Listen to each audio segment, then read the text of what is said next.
বানরের আসার রাস্তা। এই দেখেন নারিকেলের ছবি, এখানে গাছের মধ্যে দেখেন,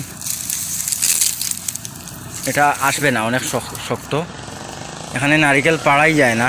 একটা নারিকেল দেখছিলাম হয়তো বানর বা কাঠবিড়ালি হবে, ওরা একটা নারিকেল ওই চালের উপর, ওই যে পাশের বাসার চাল আছে না, ওই চালের উপর গিয়ে পড়ছে। এই দেখেন এই নারিকেল গাছের পাতা ধরে, আমরা বলি সই, সিলেটি ভাষায় সই বা বগুড়া যাই বলেন, এটা ধরে কিন্তু এই ছাদের উপর চলে আসে।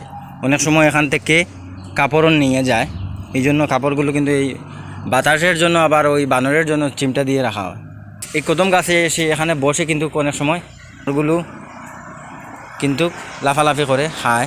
এই দেখেন বানরের মল, এটা প্রমাণ দিলাম আর কি। আপনারা অনেকেই মনে করবেন যে আমি মিথ্যে কথা বলছি বা বানিয়ে কিছু বলছি।